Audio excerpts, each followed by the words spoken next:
Permítame en este sermón, Viviendo por la Fe, hablar de 3 puntos importantes. La primera, voy a hablarles sobre las penitencias y las indulgencias en la época de la Reforma o en todo ese ciclo medieval.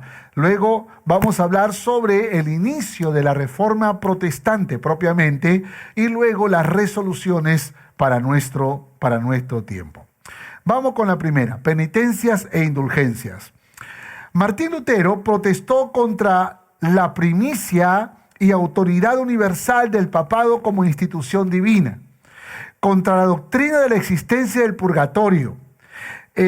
Afirma también el valor de las Escrituras y la supremacía de la fe en Jesucristo. Pero si algo despertó la indignación de Martín Lutero, y por supuesto todos los precursores de la Reforma, fue la indignación que tuvieron por las doctrinas erradas que tenían que ver con las penitencias y las indulgencias. Y esto es muy importante que lo entendamos. Había muchos errores, muchas falencias terribles doctrinalmente hablando en la profesión de la doctrina de la Iglesia Católica. Sin embargo, Martín Lutero, que era un monje, acuérdense que él era un monje católico, desarrolló su vida en función de lo que había aprendido, así que él también practicó las penitencias y las indulgencias. Su vida se complicó cuando se dedicó con mucha intensidad al ayuno, escuche, a las flagelaciones, a largas horas en oración, al peregrinaje y a la confesión constante. Porque si algo golpeaba duramente el corazón de Martín Lutero, era precisamente esa conciencia de pecado que él tenía. Y de alguna manera creía que la forma de encontrar el perdón era a través de las oraciones, de las flagelaciones, inclusive el tributo que se pagaba para la remisión de los pecados. No hay duda de que Martín Lutero estaba intentando agradar a Dios, pero bajo el desconocimiento total de lo que la Biblia enseña acerca de cómo agradar a Dios. Se daba cuenta de sus pecados, así que Lutero trató de ser muy fiel a la religión católica realizando penitencias. Ahora, ¿qué es una penitencia? Esto es muy importante entenderlo. Consiste en la realización de algún acto específico de mortificación que alguien ejecuta por propia voluntad como expresión de dolor y arrepentimiento por sus pecados. Así que Martín Lutero se sumergió en el estudio de la Biblia y de la iglesia primitiva, y debido a esto los términos de penitencia y probidad, que tiene que ver con la moralidad, con la integridad, tomaron un nuevo significado para Lutero.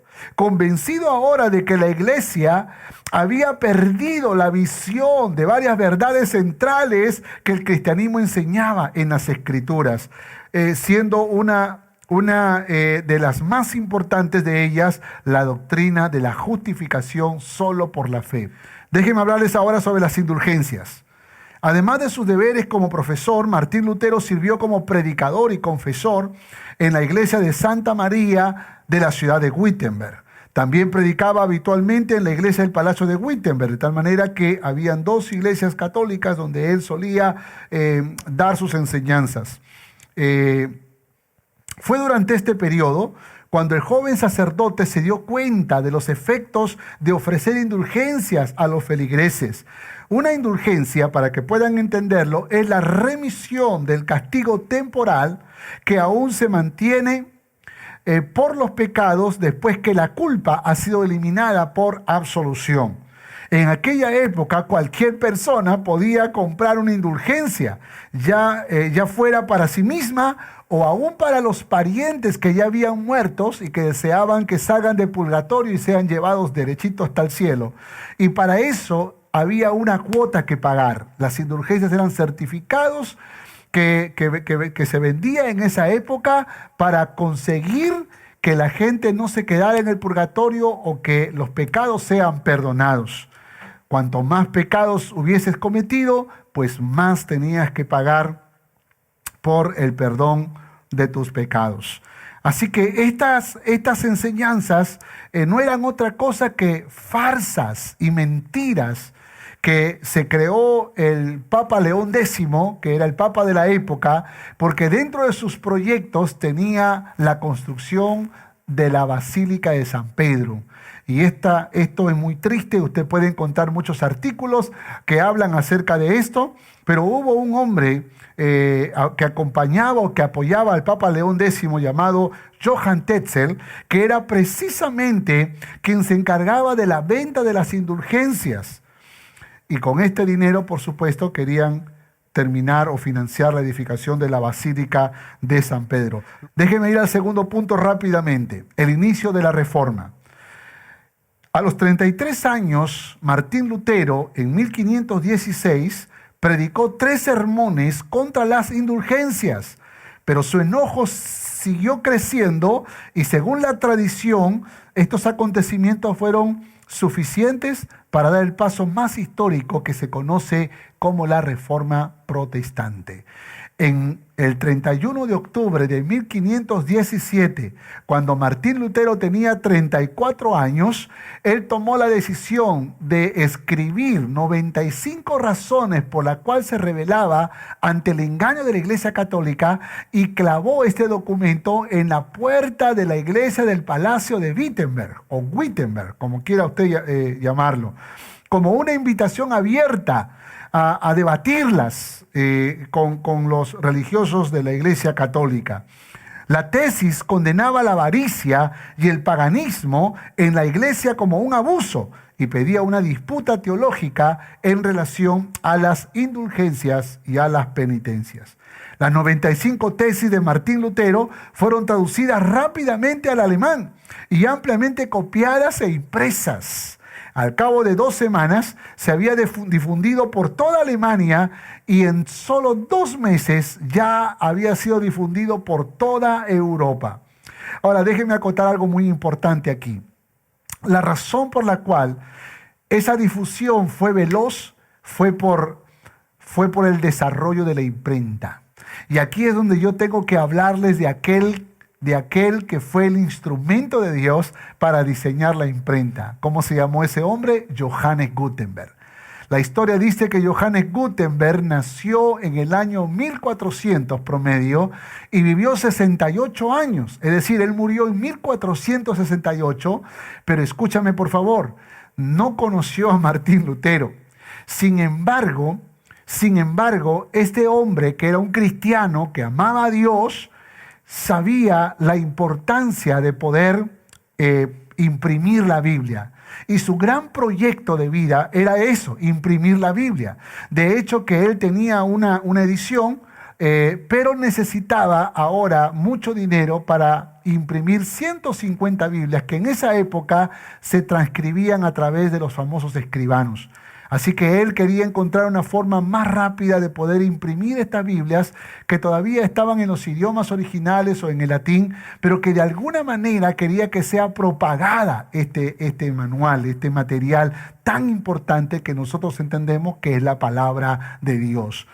Así que se cuenta la historia que Johannes Gutenberg se prestó dinero porque se le acabó el dinero en este proyecto de imprimir 150 Biblias y luego se prestó dinero y al final, por más esfuerzo que hizo, ese proyecto no quedó culminado. Algunos historiadores dicen que Johannes Gutenberg cambió todo su proyecto de vida por tratar de imprimir las Biblias y terminó sus años de vida muriendo en una pobreza extrema.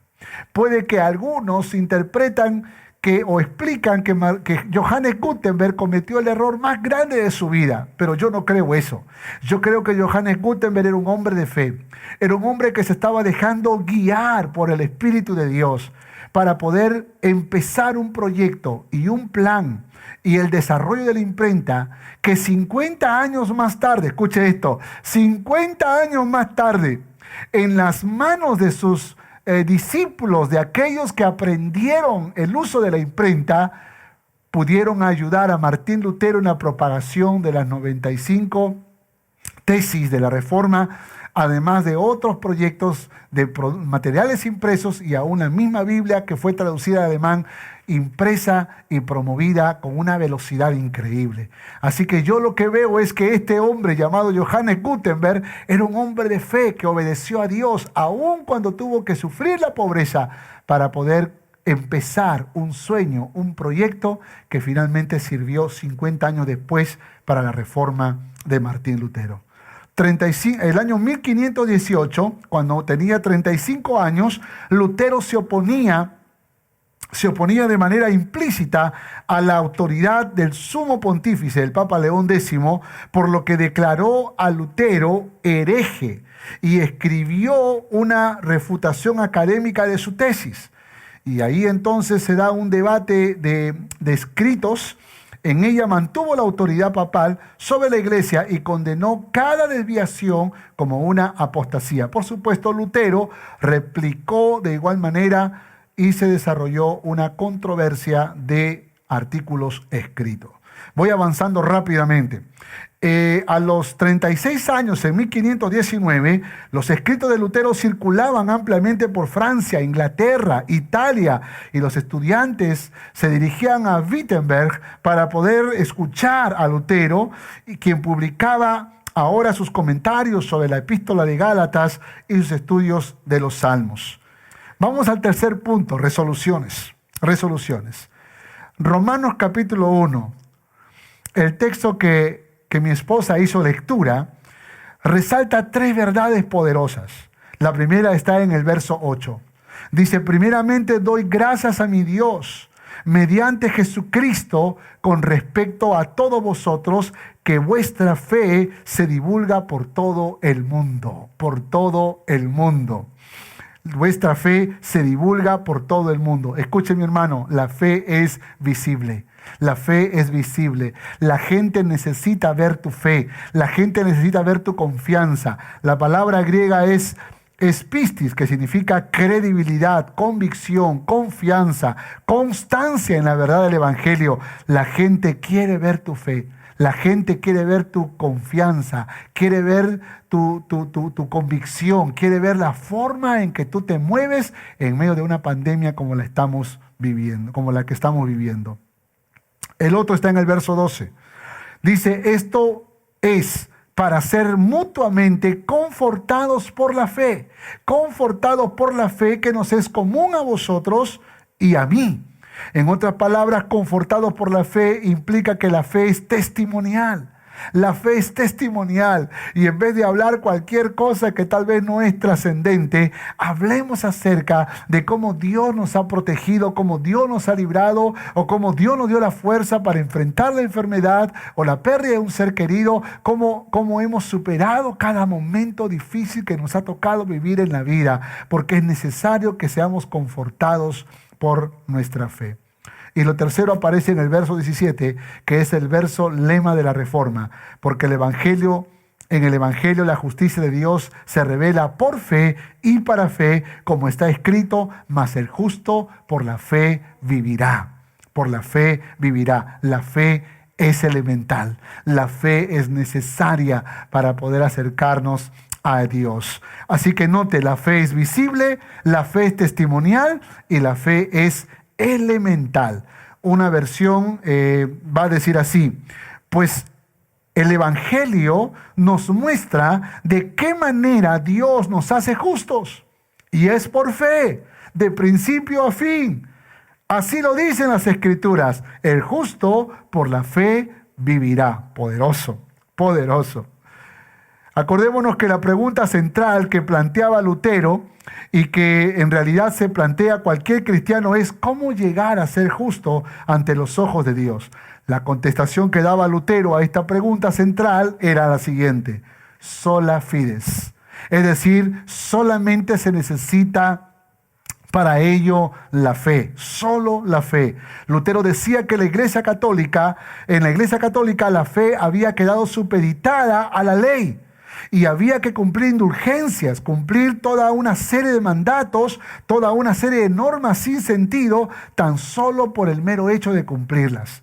algo parecido a lo que le ocurría al apóstol Pablo antes de tener el encuentro con Jesucristo resucitado y que llevaría a su conversión.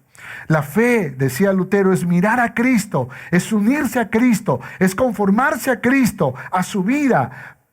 Pero esto significa entrar en amor. Somos justos cuando entramos en comunión con Cristo, que es el amor.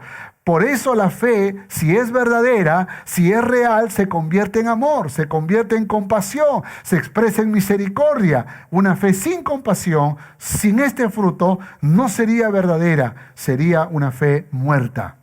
Tremendo. Resoluciones finales. Déjeme dar algunas resoluciones personales.